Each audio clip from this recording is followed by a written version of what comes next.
open up our third pack. I'll make the third one the final one just because obviously Baby is here.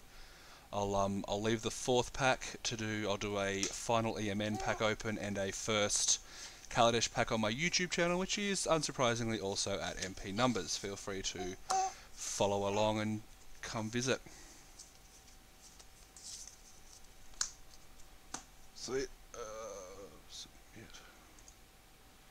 Congratulations, Adam. Alright, so far we've picked 2 green cards. Let's see if we can't pick something more exciting. This guy, we just opening Kaladesh packs, been looking at what we're taking if we were first picking. Obviously not available for Moto yet, but we're just kind of seeing what we opened. Managed to open a Gearhulk, found an unplayable rare, and otherwise just looking at cards, seeing what we think about them in terms of limited playability, having a bit of a chat about Kaladesh in general, and you know, just kind of doing that kind of fun stuff.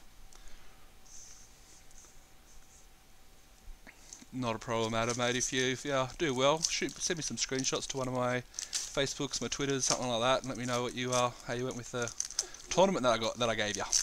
All right, pack 3 will be my final pack on the stream today. Let's see if we can open a masterpiece. But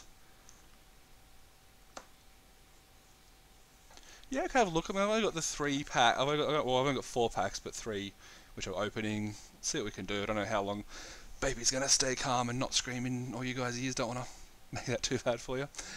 Let's jump through this one. We'll see how we feel and go from there. Alrighty, so going from here, we've got the Skyswell Harrier. He's a 3/4 for 5. He has flying. It's pretty staple for a 5-drop in white. I'd be happy with 3/4 for, but I'm not taking it first. Move these guys out of the way. There we go. Blue card, dramatic reversal. Untap all non-land permanents you control. Now the first thing that stood out to me with this one for me, yeah, solid playable definitely. Being basically a limited player with some occasional standards, is that this is just a commander bomb, I believe. Doesn't it just do some kind of infinite mana combo if you have like Isochron Scepter and Soul Ring or whatever? I don't play commander. If you guys do, feel free to use that one. I'm not going to take credit because I'm sure someone else has thought about it. Probably not going to see play in limited. Could be wrong. Let's see. Personally, not a major fan. Definitely not my cup of tea. But hey. Wayward Giant is a 4/5 for 5 with Menace. I do like this one. A 4/5 for 5 is pretty sweet. He's definitely going to be the top end of any red deck that you're playing. Again, not going to take him first. I mean, as with most commons, you're not going to take him first, but you wouldn't be too unhappy to put him in your pile. Wrong way. So potentially cards that we'd take at one point, cards that I'm probably not going to take, and then good cards that we're likely to take. I've got a little wiggly worm on my lap. Tasseled Dromedary. This one's getting a lot of laughs out in the world just because it is a 0/4 camel. Camel seem to be fun. We're going to Egypt next year, so that's probably going to have some luck there. Probably unplayable.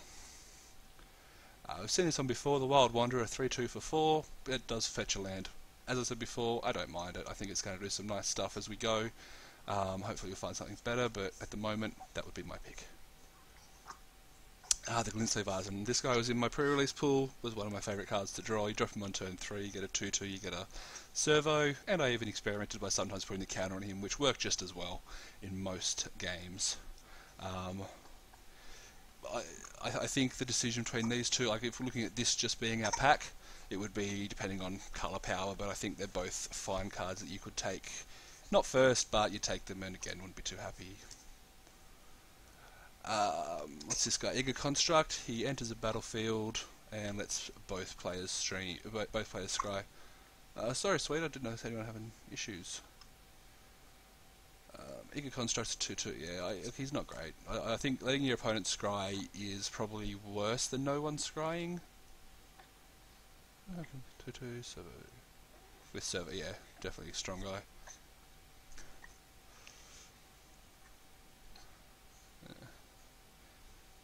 Is it, what's going on, Sweet? Is it just buffering occasionally, or is it just really laggy, or what's up? What do we got? Dakara Peafowl, so it's a 2/4, and he paid blue to give him flying until end of turn. That's a 4 mana 2/4. Again, not exciting. It's a card you could play, but yeah. Puzzle. This is our firle knot we've opened. awesome, sweet. Sorry, it must be your end, sweet. As we go, so we've got this is the Black Posnot. So he enters the battlefield for 2, and you draw a card, you lose a life. That's not a terrible card for 2 minutes. Yes, hello, we are talking. You can also pay 2 mana, sacrifice the Posnot, and draw a card and lose a life. This thing seems fine. I'd probably put in any black deck that I'm going to play because, again, black does seem to have an artifacts on board.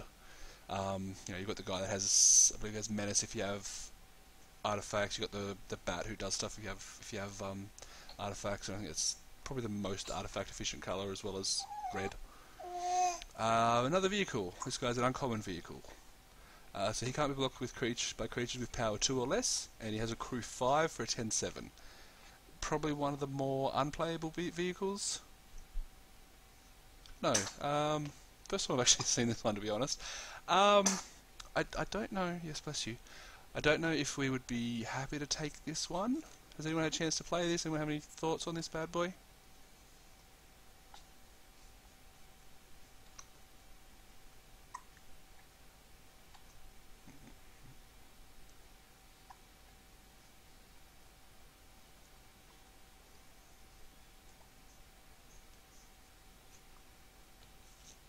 I'll put that one to the side so everything's play with the right cards. So yeah, you're not. I'll put it to the side. We'll see what everyone else thinks about that one. I don't think I like it. I could be wrong. The ability to can't be blocked can definitely matter. Obviously, with servos everywhere, it means that your servos are basically not going to be able to get in the way of it. But getting 5 power into it for 10 power, yeah, crew 5. Yeah, I think crew 3 would be the top end of my crew abilities, unless you're doing something crazy, because to be able to attack, you're taking 5 power out, which would likely be at least 2 to 3 creatures. That's where I'm like, yeah. Use the 6/1 vehicle to crew the 10/7. Yeah, I guess that's going to come down to your opponent's board, because doesn't the 6/1 have trample, or am I thinking of the 6/3? Definitely, I think vehicles are something that we're going to have to kind of watch this space. I know there's a lot, watching the usual pro chat, there's definitely a lot of negativity and a little bit of positivity. But I think this will be a watch this space, see how the drafts develop and where the line is. Moving forward, another uncommon shrewd negotiation. Exchange control of target creature you control and target artifact or creature you don't control. Not terrible. I think this could be interesting. This would be one of those fun cards that you sometimes really get them with, and other times, you can give them a servo and take their best creature. Like you could swap a servo for a Gearhulk, which could definitely be relevant. But you are looking at 5 mana to do that. I don't think it's going to come up that often, but I think this is more of a fun card than a good card. Again, as with anything I say, I could be wrong. I'm just a guy. I don't know everything. Aether Hub. Aether Hub looks sweet. It's a land, gives you energy. You can add it for colourless, or you can pay you 1 energy to get a mana of any colour. It's basically going to fix as long as you got a couple of it. Fix anything as long as you got a couple of energy things in there. I would probably look at 2 of these to go to a 3-colour deck, where if you've watched any of my drafts, I do try and avoid 3-colour decks unless it's actively built into the set. But yeah, seems fine. I may look, you could look at first picking. I don't think I'd argue with anyone who first picked it. Probably not as good as just taking a decent creature, but hey. And our rare. Again, haven't seen too many of the rares. This is Kembal. He's the Console of Allocation. Whenever an opponent casts a non-creature spell, that player loses 2 life and you gain 2 life. It's a 2/3 for 3. It is fine. It's a gold card, so it has that drawback in any first pick that you're looking at. I don't think it's powerful enough to get over the gold rule. Non-creature spells, obviously if we're looking at a draft environment, majority of the spells are going to be creatures, so the ability is not going to come up as often. It's probably going to nag you, 2 to 4 life on a good day. I probably wouldn't take it, but I might if I was already 3 or 4 picks in, deep in white or deep in black. I could consider it as a card I'd take. And do we have a masterpiece? We do not have a masterpiece. We have a foil filigree familiar. Try saying that 3 times fast. This is one of the better artifact creatures, I believe. When he enters the battlefield, you gain 2 life, and when he leaves, you draw a card. This guy's pretty sweet. This probably becomes my first pick so far. And then we have Swamp and Servo. So No masterpieces in those 3 packs. What do we think? So I mean, we could probably knock this guy out. We're not taking that. First pickable in a weak pack. That's the familiar. I'd probably agree there. I wouldn't mind playing it. You're looking at the positives being that you can obviously keep your colours open. You're not locking into anything, and a couple extra life and a free card when it becomes a inevitable roadblock. I'm not too upset with that. Obviously, you'd prefer to open a Gear Hulk, but you don't always open Gear Hulks, unfortunately. I think I'm taking. Oh, and she's touching buttons again. I think if I open this pack in a draft at this point, I'd take the familiar. We'd probably. I consider the artisan being that. From what I've seen, I like white. White seems to be one of the better colours for just a creature-based limited deck, in my personal opinion. And Ether Hub, good to splash. Good to have some amount of fixing there, because energy just kind of seems to be around. I don't think, again, you're not taking the camel, you're not taking the dramatic reversal.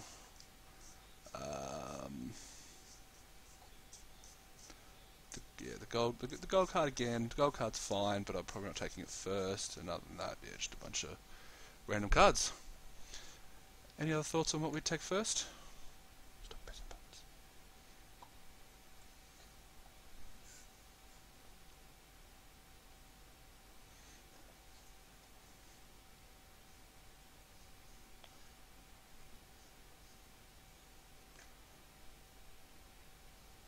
Either it's a no or I've got lag.